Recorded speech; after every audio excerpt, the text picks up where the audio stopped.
Olá, prezado professor, tudo bem? Meu nome é Márcio Wexler e falo da Assembleia de Deus de Blumenau.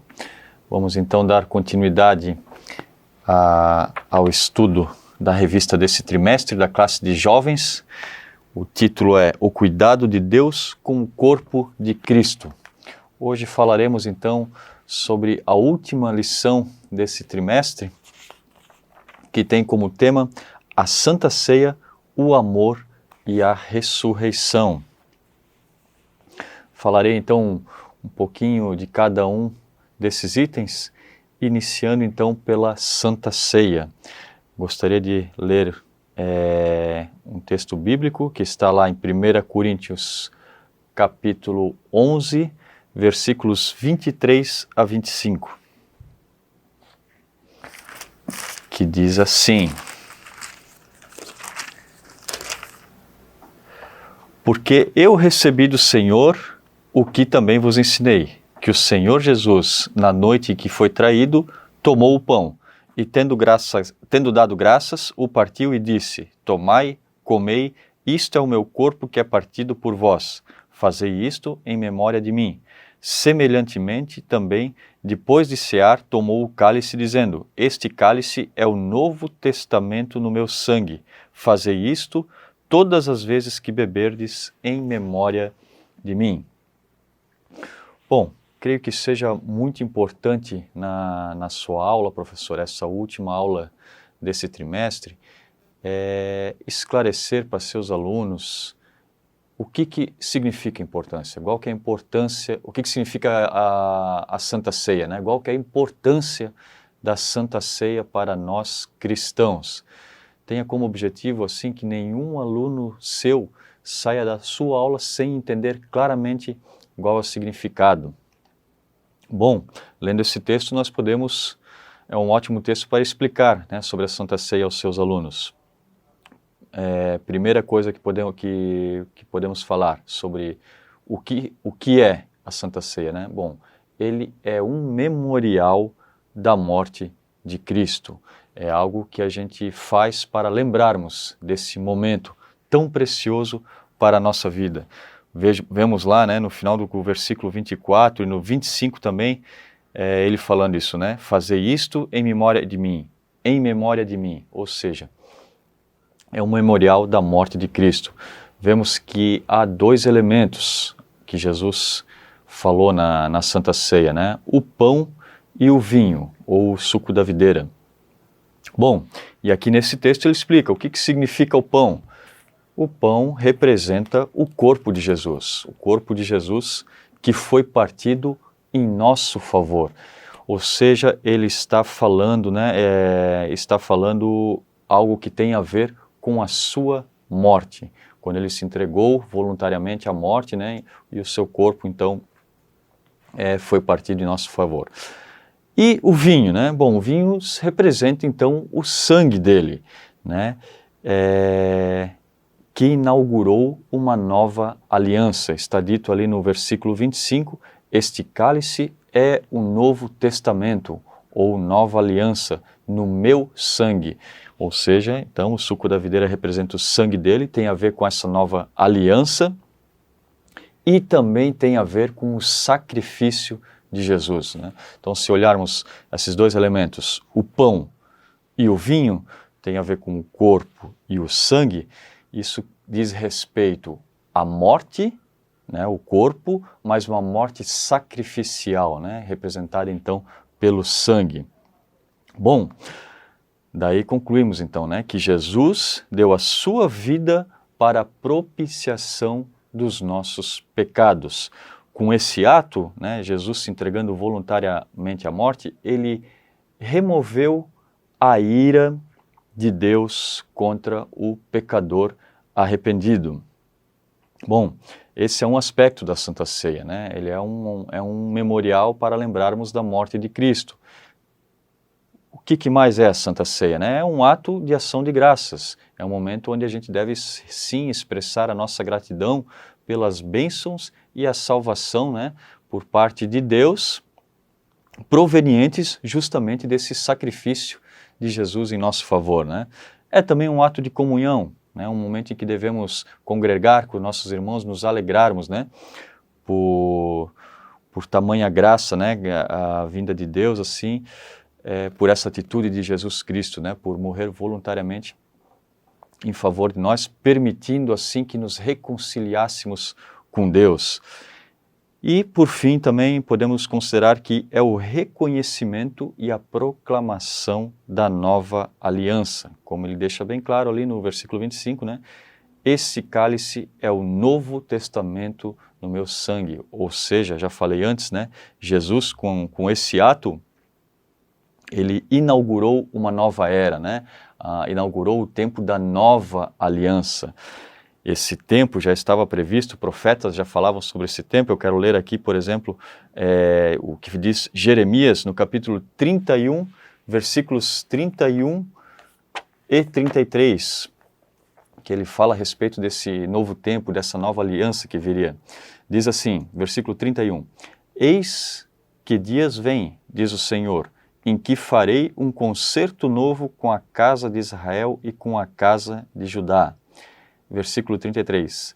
Mas este é o concerto que farei com a casa de Israel depois daqueles dias, diz o Senhor. Porei a minha lei no seu interior e a escreverei no seu coração. E eu serei o seu Deus e eles serão o meu povo. Ou seja, ele estava falando que aquela antiga aliança, né, por meio da lei, ela seria substituída por uma nova aliança, né, onde ele colocaria a lei no nosso coração, no nosso interior. E isso se dá justamente por meio do Espírito Santo, e essa vinda do Espírito Santo a nós foi possibilitada pela morte, né, de Jesus, a morte e a ressurreição de Jesus. Bom, isso eu queria falar sobre a Santa Ceia, apenas mais uma observação gostaria de fazer aqui, que diz respeito ao versículo 27, que é uma advertência que Paulo fala aos cristãos no que concerne justamente ao modo, né, de como celebrar essa Santa Ceia. Ele diz assim no versículo 27, Portanto, qualquer que comer este pão ou beber o cálice do Senhor, indignamente será culpado do corpo e do sangue de Cristo. Bom, que Paulo está então exortando os cristãos de Corinto, dizendo assim, olha, a Santa Ceia é algo extremamente importante e é algo que você não deve fazer de forma indigna. Peca terrivelmente contra o Senhor quem assim procede. E o que ele está querendo dizer com esse indignamente, né? Ora, está querendo falar a pessoa que vai celebrar a Santa Ceia como um mero ato religioso. E não pode ser dessa maneira, né? A pessoa que crê que Cristo morreu por nós, que Ele morreu em nosso favor e que assim podemos ser salvos, tem que estar vivendo de acordo com essa crença. Então é isso que ele diz assim, olha, não se apresente indignamente para comer do pão e beber do cálice, né? Porque desta forma, né, você torna a morte de Cristo em vão. É como ele diz ali no final, né? Será culpado do corpo e do sangue do Senhor. Um outro texto na Bíblia que ilustra muito bem essa situação, que fala a respeito de nós nos identificarmos com a morte de Cristo, devemos também nos identificar com a vida de Cristo, assim como Ele morreu e ressuscitou, nós também, né, no nosso batismo, simbolizamos a nossa morte, mas também a nossa ressurreição para uma nova vida. E dessa maneira, então, é que devemos sim celebrar a Santa Ceia, de forma coerente com aquilo que vivemos, né? E assim, vivendo aquilo que nós cremos. Esse outro texto, então, que eu quero ler para vocês, está lá em Gálatas, capítulo 2, versículos 20 e 21, que diz assim, Já estou crucificado com Cristo, e vivo não mais eu, mas Cristo vive em mim, e a vida que agora vivo na carne, vivo-a na fé do Filho de Deus, o qual me amou e se entregou a si mesmo por mim.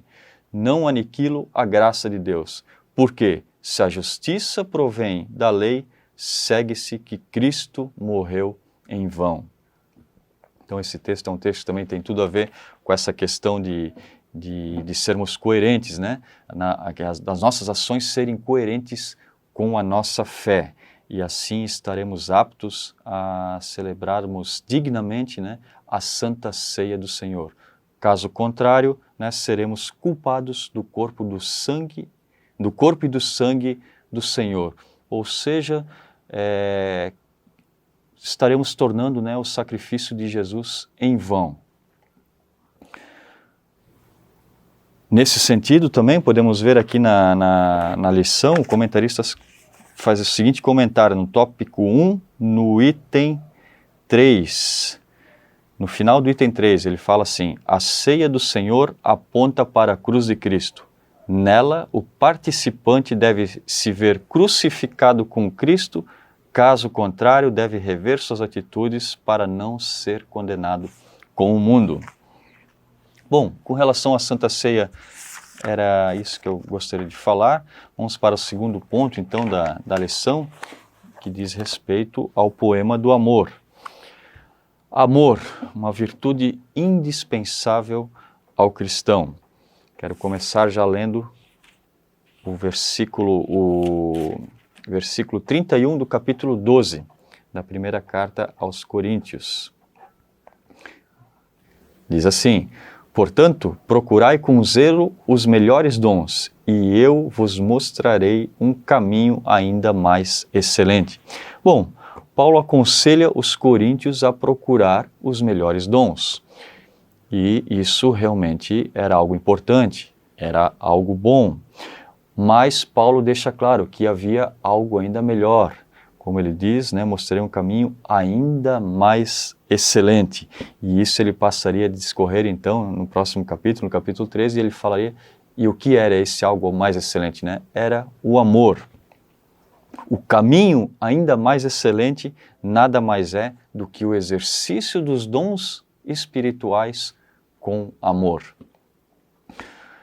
Quero ler agora o capítulo 13, versículo 2. E ainda que tivesse o dom de profecia e conhecesse todos os mistérios e toda a ciência, e ainda que tivesse toda a fé, de maneira tal que transportasse os montes e não tivesse caridade, nada seria. Bom, Paulo deixa claro que sem amor de nada valem os dons espirituais. O comentarista também fala isso no tópico 2, no item 2. O comentário que ele faz é o seguinte: a igreja em Corinto se orgulhava da grande manifestação dos dons espirituais nas reuniões, em especial os dons de línguas e as profecias. O apóstolo assevera que os dons sem o amor não valeriam de nada.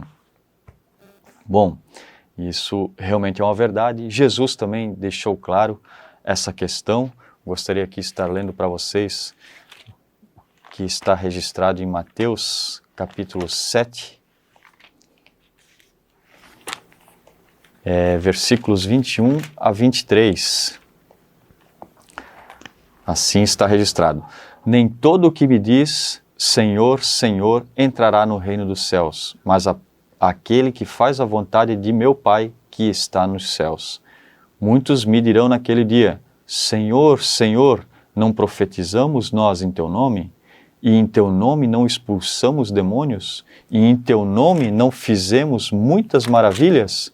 E então lhes direi abertamente: nunca vos conheci, apartai-vos de mim, vós que praticais a iniquidade. Então veja, olha a resposta dura que Jesus deu, né? Nunca vos conheci, apartai-vos de mim, vós que praticais a iniquidade. E vejam, quem estava indo falar com ele, né? Eram pessoas que tinham dons espirituais.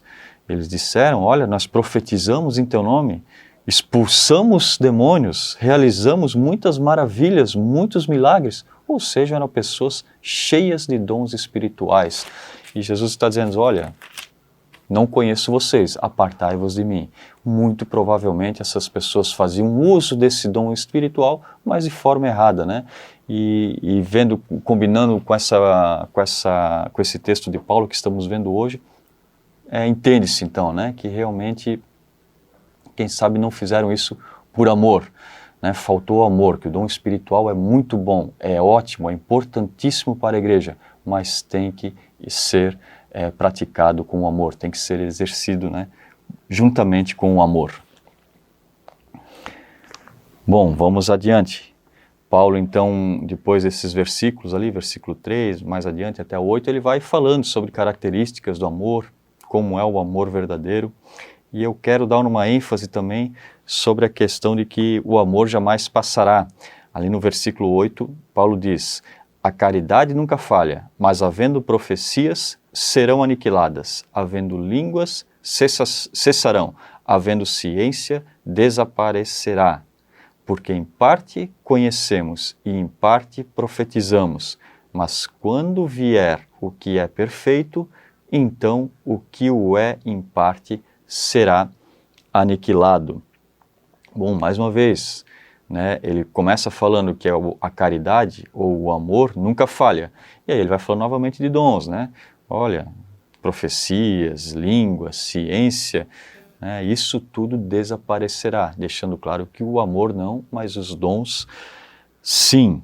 E quando os dons cessarão? Ora, ele fala, né, mas quando vier o que é perfeito. Então ele diz, quando chegar o início de uma nova era, com a segunda vinda de Cristo, né, então esses dons desaparecerão e ficará o amor. Esse não falha, esse permanecerá. Em complemento a esse trecho, quero ler aqui também os versículos 12 e 13 desse mesmo capítulo, que diz assim: porque agora vemos por espelho em enigma, mas então veremos face a face. Agora conheço em parte, mas então conhecerei como também sou conhecido. Agora, pois, permanecem a fé, a esperança e a caridade. Estas três, mas a maior destas é a caridade. Então, mais uma vez, né, Paulo fala desse momento de quando vier o que é perfeito. Ou seja, hoje nós vemos por espelho como enigma, mas vai chegar um tempo em que veremos face a face, né? Estaremos na vida eterna com Jesus. Então, nesse tempo não serão mais necessários os dons espirituais, até mesmo a fé e a esperança. Ou seja, você espera esse momento, anseia por esse momento, e quando ele chega, você não necessitará mais da esperança. Assim como a própria fé.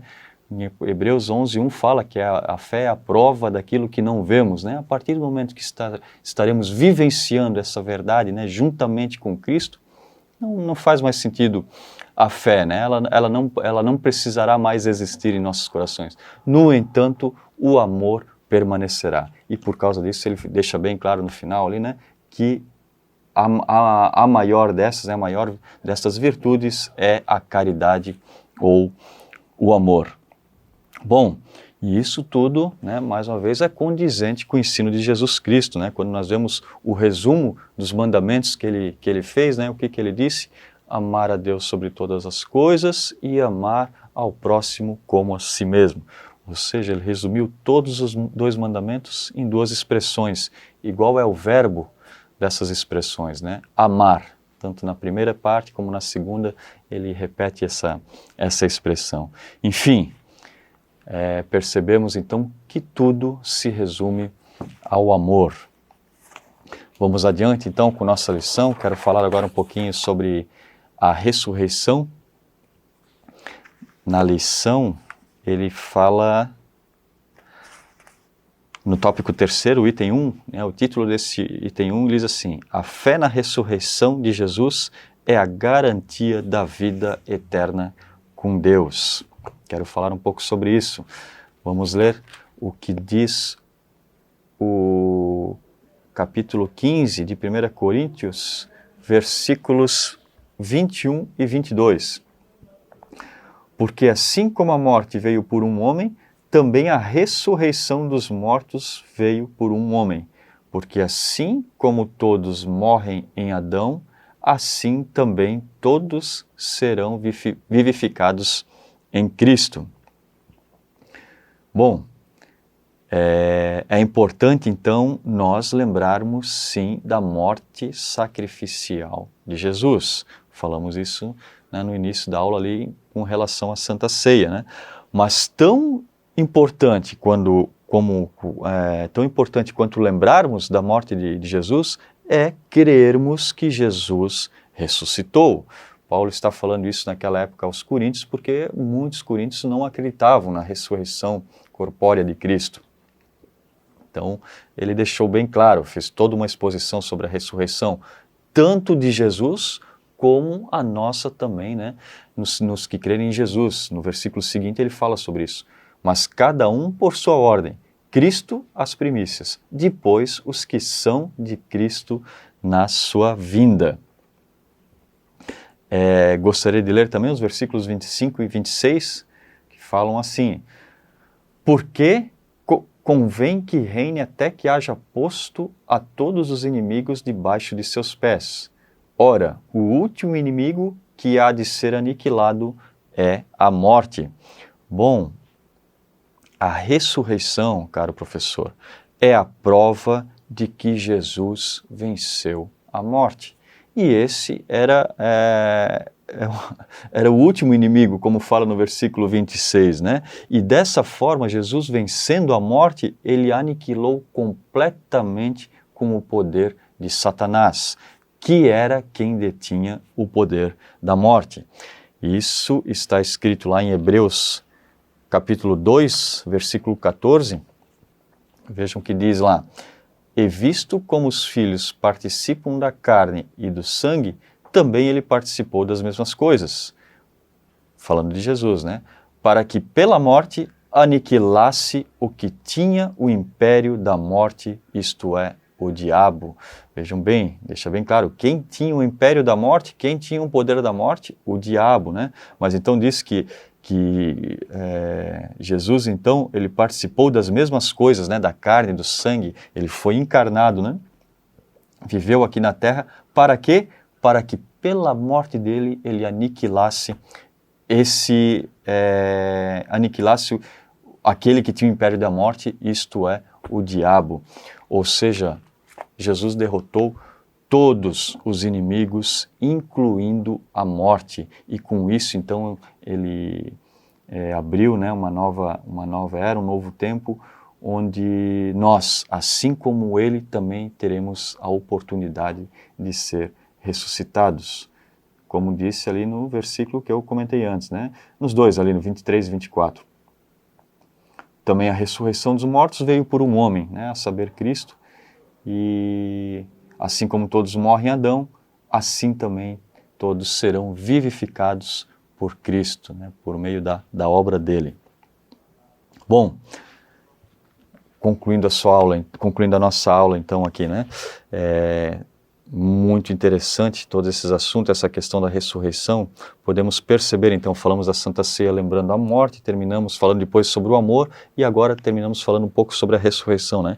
Jesus, com a sua morte e ressurreição, ele venceu o diabo, ele já venceu o diabo, né? Ao entrarmos com Jesus nessa guerra, nós já somos vitoriosos, porque essa guerra já foi vencida por Jesus. Ele já venceu o maior inimigo, a morte, ele aniquilou por completo o poder de Satanás, né? Essa é uma ótima mensagem para terminarmos esse trimestre, terminarmos as lições dessa revista, né, falando sobre a ceia, sobre o amor, sobre a ressurreição, e a ressurreição essa que é a garantia da nossa vida eterna juntamente com Deus.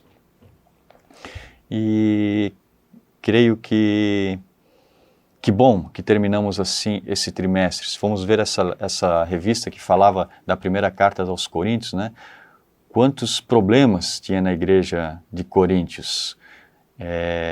Paulo advertiu-os, né, sobre algumas questões sérias, né, sobre divisão, sobre a imaturidade espiritual deles, sobre a impureza, sobre a contenda, né.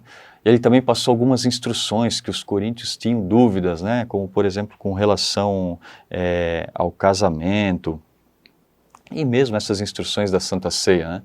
Então veja assim, que bom, né? Por um lado a gente olha, puxa, mas que igreja imatura que é ela, mas por outro lado, né, a mensagem que Paulo enviou para eles serve para nós hoje em dia, né? Nós aprendemos com ela, ficou esse legado para a igreja a partir de então.